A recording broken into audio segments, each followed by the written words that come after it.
My name's Grace. I'm just your regular woman, but life's thrown some curveballs my way. I guess I should start from the beginning. I met Jack in high school. He was the quiet guy in class, always keeping to himself. I was the one who made the first move. "Hey Jack, got a minute?" I remember asking him one day after class. That's how it all started. We were the typical high school sweethearts. Prom night, first kiss under the stars, all that stuff. His folks, Mr. and Mrs. Dawson, they loved me from day one. "Grace, you're just the kind of girl we hoped Jack would find," Mrs. Dawson used to say. I felt like part of their family. The only person who didn't seem too thrilled was my younger sister Lily. She's 4 years younger than me, but we never really got along. I remember catching her staring at Jack with this, I don't know, this longing look in her eyes. But I shrugged it off. Sisters, right? Jack and I got married when we were both 23. I had just finished college and started working as an economist. Jack took a job as a security guard. It wasn't much, but we were happy, or so I thought. A year into our marriage, our twins, Alex and Ben, were born. Jack was over the moon at first. "We're a real family now, Grace," he said, holding them at the hospital. But that joy didn't last. He started coming home late, sometimes not at all. "Where have you been?" I'd ask, trying to keep my voice steady. "Out," he'd snap back, avoiding my gaze. It was like living with a stranger. Then came the fight that changed everything. Money was tight, and the twins wouldn't stop crying. "Can't you make them stop?" Jack yelled one night. "I'm doing my best, Jack. They're your kids, too," I fired back. He stormed out of the house that night. The next morning, Jack and all his stuff were gone, vanished. I called him over and over, no answer. In a panic, I called my parents. "Have you heard from Jack?" I asked, voice trembling. There was a pause on the line. "Grace, honey, Lily's gone too," my dad finally said. My heart sank. It couldn't be. But deep down, I knew. Betrayed by my husband and my sister. I leaned on my parents and Jack's folks during that time. They were all I had left. "We're here for you, Grace," Mr. Dawson assured me, his voice heavy with disappointment. I filed for divorce. No sign of Jack or Lily. I was alone, with 2 boys to raise and a broken heart. But I was determined to keep going, for my boys. Life without Jack was like walking through a never-ending storm. Me, with my twin boys, Alex and Ben, just trying to keep our heads above water. I remember one evening, the boys were crying non-stop. I was at my wits' end. That's when Mom called. "Grace, how are you holding up?" she asked, her voice full of concern. "Mom, it's tough. The boys won't sleep, and I'm exhausted," I admitted, feeling the tears coming. "Listen, honey, you're not alone in this. We're here for you, okay? Don't you forget that," Mom said firmly. That was Mom, always the rock in our family. Then there was Jack's dad, Mr. Dawson. He came over one day, just to check in. "Grace, I want you to know, we're just as upset with Jack as you are. You're still family to us," he said, sitting on our worn-out couch, looking around the small apartment I could barely afford. I just nodded, not trusting my voice. Mr. Dawson always had a way of making me feel like I wasn't a total failure. But the reality was, money was tight, real tight. I remember going through the bills, feeling like I was drowning. "How am I going to do this?" I whispered to myself. My dad came by one weekend to help out. He saw the stack of bills on the kitchen table. "Grace, you know we can help you out with this, right?" he said, his brow furrowed with worry. "I know, Dad. I want to do this on my own. I have to," I replied, trying to sound more confident than I felt. As the days turned into weeks, and the weeks into months, I settled into a routine. It was hard, no doubt about it. But every time I looked at Alex and Ben, with their big, innocent eyes, I knew I had to keep going. They were my world now, my everything. One day, after a particularly rough night, I dropped the boys off at my parents' place for a few hours. Just needed some time to breathe, you know? I sat in the park, watching other families. Kids running around, laughing. Parents watching over them, smiles on their faces. It hit me then, how much my life had changed. How much I had lost. But then I thought about what I still had: my boys, my family, a fighting spirit. I wiped away the tears, stood up, and walked back to my parents' house. I was Grace, single mom to 2 amazing boys, and I was going to make it, come hell or high water. Life was a roller coaster, and I was hanging on, trying not to fall off. Then one day, Mr. Dawson, Jack's dad, came over with an offer that could change everything. "Grace, I've been thinking," he started, looking a bit uncomfortable in our tiny living room. "I've got some savings, around 100,000. I want to give it to you, for the boys." I was speechless for a second. "Mr. Dawson, that's a lot of money. But I can't just take it," I replied, feeling overwhelmed. He waved a hand dismissively. "It's for my grandson's future, Grace. No strings attached." His generosity was touching, but an idea was forming in my mind. "Mr. Dawson, what if we use that money to start a business? Something that can give us all a steady income?" He raised an eyebrow. "What kind of business?" "A pastry shop," I said, the idea growing in my mind. "Your wife, Anne, she's an amazing baker. Remember those cakes she used to make for the church bake sales?" Mr. Dawson chuckled. "Yeah, she always had a knack for baking, but she's been out of that game for a long time." "Well, maybe it's time for her to get back in," I suggested, feeling a spark of excitement. The next step was talking to Mrs. Dawson, Anne. I went over to their house the following day. "Anne, I have a proposal for you," I said as we sat in her cozy kitchen. "How would you feel about starting a pastry shop? You bake, I'll handle the finances, and George can manage the front end." Anne looked surprised.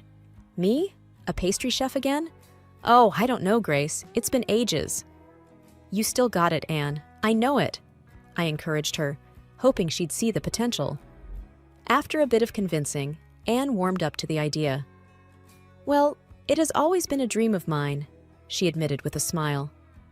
We worked out the details over the next few weeks, found a little spot downtown that was perfect for the shop. We all put in the work, painting, decorating, getting everything ready. Opening day was a whirlwind. I stood behind the counter, watching as people poured in, drawn by the smell of fresh pastries and Anne's reputation. "Grace, we're doing it! We're actually doing it!" Anne said, her face flushed with excitement as she took a brief break from the kitchen. I smiled, feeling a sense of pride I hadn't felt in a long time. "We sure are, Anne. We sure are." It was more than just a business. It was a new beginning, a chance to build something of my own, and I was ready for it. The pastry shop, Sweet Beginnings, was more than just a new venture.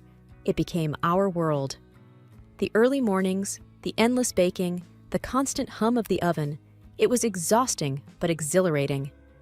Anne was in her element in the kitchen.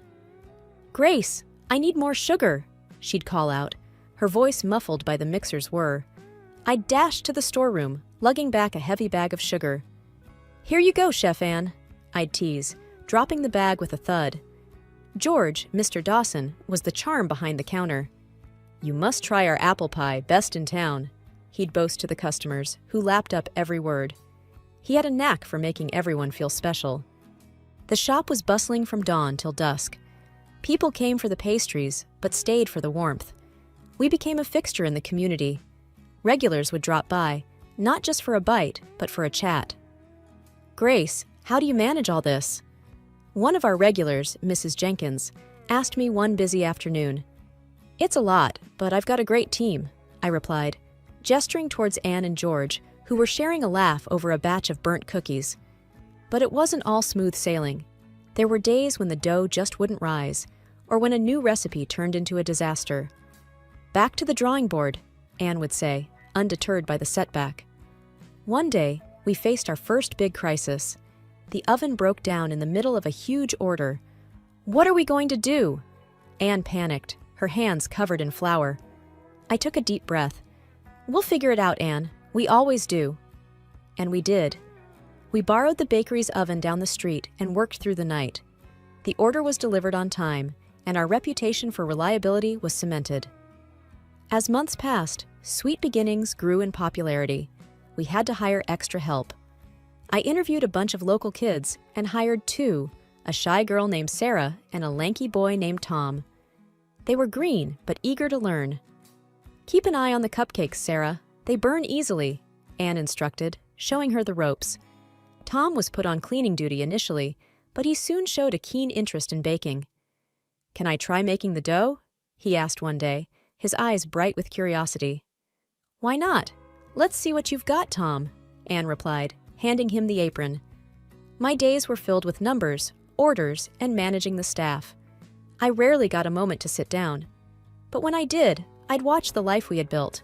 The customers enjoying their treats, the laughter from the kitchen, the sense of community. It was overwhelming at times. My parents were regular visitors. "You've turned this place around, Grace," my dad said one day, looking around proudly. "It's not just me, Dad. It's all of us," I replied, feeling a sense of team pride.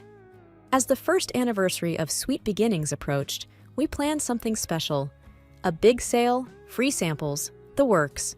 The shop was packed, the line stretching out the door. "Can't believe it's been a year," George said, wiping his brow as he served another customer. "It feels like just yesterday we were painting these walls," Anne added, taking a rare break from the kitchen. That night, after the last customer had left and the shop was cleaned, we sat down, exhausted but happy. "To 1 year of sweet beginnings and many more to come," I toasted, raising my coffee cup.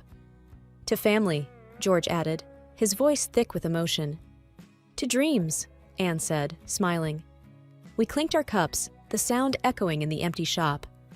I looked at Anne and George, not just as my in-laws, but as my partners, my supporters, my family. Life at the pastry shop was chugging along just fine. We opened several branches in neighboring towns. It was difficult, but we managed. Once again. Then one day, out of the blue, my past decided to make a comeback. I was checking the shop's social media when I saw a message request. It was from Lily, my sister. My heart skipped a beat. I hadn't heard from her since she ran off with Jack. "Living the dream with your ex, sis," read the message, followed by a photo of her and Jack lounging on some exotic beach. I felt a mix of anger and disbelief. "Why now?" I muttered to myself. I tried to ignore it, but she kept sending more messages, each one a slap in the face. "Look at us, Grace.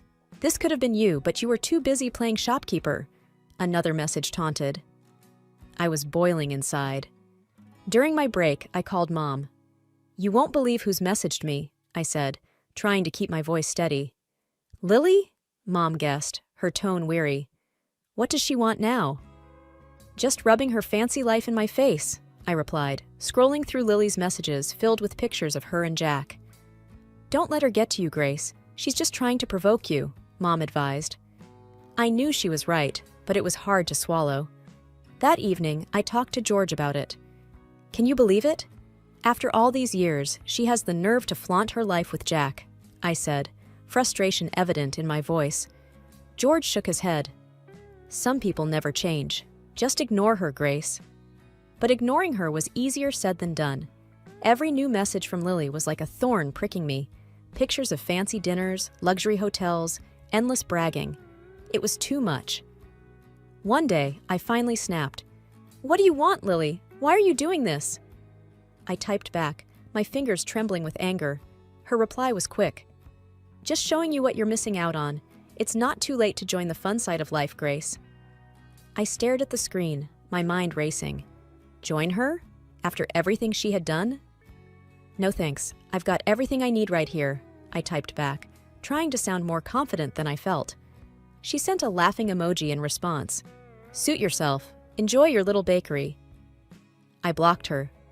It felt like the only way to stop her poison from seeping into my life. But even after blocking her, her words lingered in my mind. I looked around the shop, at the customers enjoying our pastries, at my team working hard, at the life I had built. Lily could keep her so-called glamorous life. I had something real, something I was proud of. But her messages left a sour taste in my mouth. It was a reminder that no matter how far you go, the past has a way of catching up with you. I just hoped it wouldn't catch up any further. The sting of betrayal from Lily's messages lingered in my mind. I knew I had to do something, but I wasn't sure what. That's when George, my father-in-law, proposed a plan that seemed almost too daring. As we sat in the back of the pastry shop, I spilled the beans about Lily's messages. George listened, his face a mix of concern and anger. "Grace, we can't let them get away with this," he said, his voice firm. "We need to teach them a lesson." I was intrigued but cautious. "What do you have in mind?" George's eyes twinkled with mischief. "A fake will. We make them think they stand to inherit something substantial." It was a bold plan, but part of me was eager for some sort of retribution. "You think it will work?" I asked. "I'm sure of it. Greed can make people do foolish things," he replied confidently. I took a deep breath and sent Lily a carefully worded message. "Heard about George's new will. Looks like you and Jack might be in for a surprise." Lily's response was swift and predictable. "What kind of surprise? Tell me more."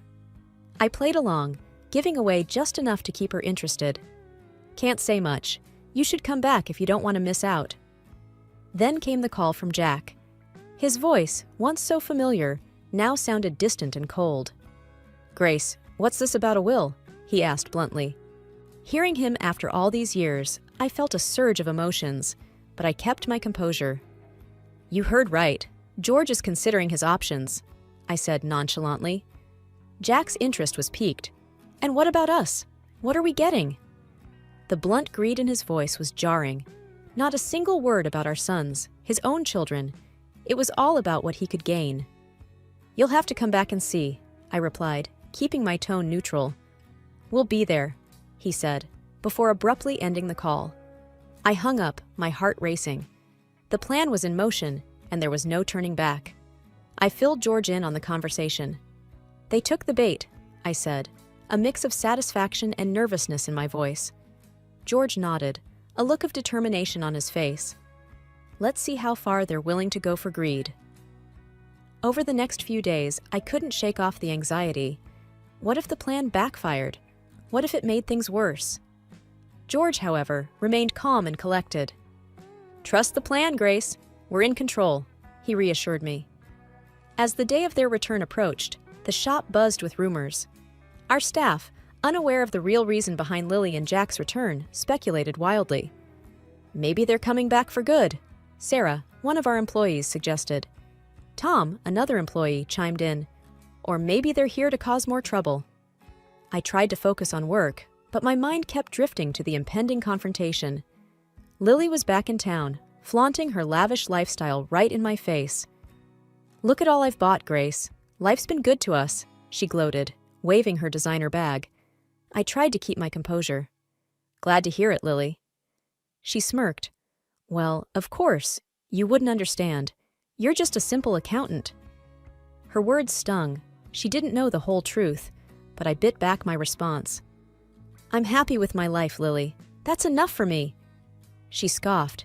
"You were always so boring, Grace. No wonder Jack left you for me."